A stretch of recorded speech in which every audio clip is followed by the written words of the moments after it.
Qala al-Imam An-Nawawi, Imam An-Nawawi ini Syafi'iyah, bukan Imam Syafi'i tapi Syafi'iyah. Takbir yadir rajuli li zuhdihi wa salahihi wa ilmihi aw syarafihi aw nahwi zalik min umur diniyah la yukrahu bal yustahabbu. Mencium tangannya seorang karena orangnya itu orang zuhud, karena orangnya itu orang saleh, karena orangnya itu punya ilmu, orang berilmu, atau syarafi, atau karena memang orangnya orang yang dimuliakan, atau nahwi dzalika min umuri dini, atau semacamnya yang berkaitan dengan urusan-urusan dunia, urusan agama. Jadi semacamnya itu kalau kaitannya dengan agama, maka la yukrahu, tidak dimakruhkan, bal yustahabu, bahkan disunahkan.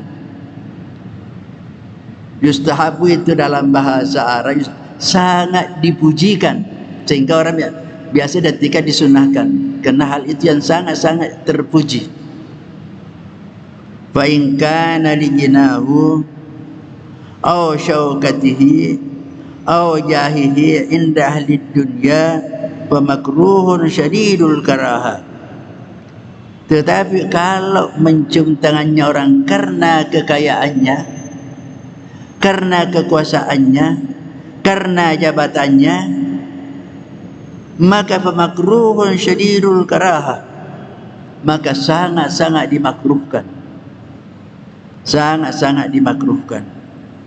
Mencium karena orang kaya, kekayaannya, karena biasa mungkin kalau orang kaya mungkin ada di balik batu. Jadi itu karena kekuasaannya seseorang, bukan karena kemuliaannya, hanya karena jabatannya. Kadza fi Syarhil Bukhari Asqalani, demikian juga dijelaskan oleh Al-Asqalani di Syarah Bukhari halaman 11, juz 11 sama tadi juz 11 halaman 48. Kemudian kita lihat Al-Hanbaliyah. Wa fi Gizail Albabi syarah Manzumatul Adabi lil Allamah, Syarhu Manzumatil Adabi lil Allamah As-Safarajini Al-Hanbali qala Al-Marzuwi sa'altu Aba Abdillah Al-Imam Ahmad bin Hanbal rahimahullahu an qublatil jadi wa qala in kana la tariqit tadayyuni fala ba'sa. Qabbala Abu Ubaidah yada Umar bin Al-Khattab radhiyallahu anhu wa in kana la tariqid dunya fala. Dia katakan, aku tanya Aba Abdillah.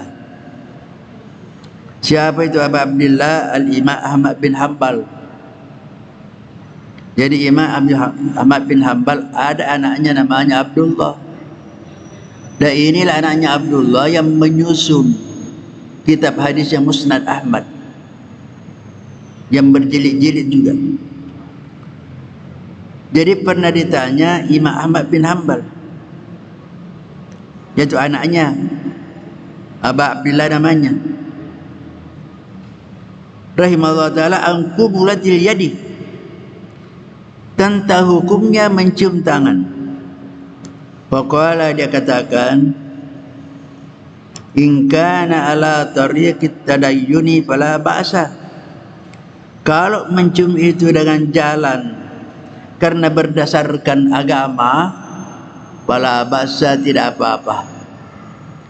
Jadi karena melihat dari segi agama, orang itu beragama, maka itu tidak apa-apa.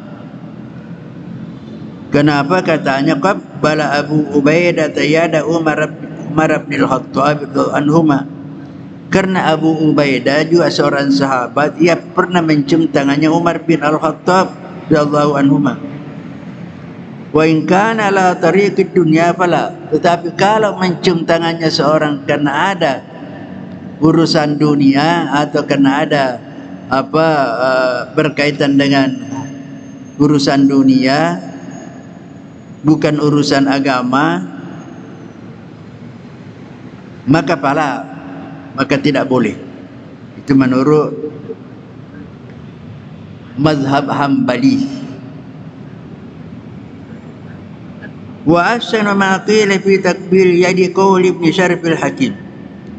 Kemudian dikatakan di sini ada sesuatu pendapat yang dianggap paling baik kaitannya dengan hukum mencium tangan. Ini dalam bentuk syair dia katakan, ka'anniya iz wali lasmarahatihi ajastu an syukrihi hatta saddatu fami. Dia mengatakan, seakan-akan aku ketika mencium tangannya orang yang mulia, berulang-ulang mencium tangannya orang yang mulia, aku tidak mampu mengucapkan syukur sehingga mulutku terkunci. Artinya kalau seorang ketemu dengan orang yang dihormati, orang mulia, mungkin karena mulutnya terkunci untuk menyampaikan terima kasih, maka dia mencium tangannya orang itu sebagai tanda penghormatan kepadanya. Kemudian dikatakan pada ucapan yang lain dalam bentuk syair, qabbil yadal khiyarata ahlat tuqa wala tahabta'na a'adihim rayhanatur rahmani ubbaduhu wa syammuha lasmu ayadihim. Katanya, ciumlah tangannya orang-orang pilihan, yaitu orang-orang yang bertakwa. Tidak usah kamu takut khawatir dari tuduhannya orang-orang yang memusuhi. Karena ada tuh kelompok yang mengharapkan tidak boleh mencium tangan orang lain kecuali bapak dan ibu. Ada kelompok. Di sini katakan, ciumlah tangannya orang-orang pilihan, yaitu orang-orang yang bertakwa. Tidak usah khawatir takut daripada celaan orang-orang yang memang tidak senang. Tidak usah takut. Rayhanatur rahmani ubadu. Karena wewangiannya Allah adalah para ahli ibadah kepadanya. Wa syammuha lasmu ayadihim. Dan baunya atau wangiannya itu terhadap terdapat di tangan-tangan mereka. Orang-orang ahli ibadah itu dikatakan di sini, wewangian Allah berada pada tangannya orang-orang ahli ibadah. Jadi ciumlah itu, karena di situ wangiannya, harumnya Allah berada di tangan mereka, karena orang pilihan, orang ahli takwa dan orang ahli ibadah. Jadi itulah beberapa pendapat-pendapat dari keempat imam. Imam mujtahid. Sekarang masuk hukmul al-qiyam lil ulama'i was salihin wal walidain. Apa hukumnya berdiri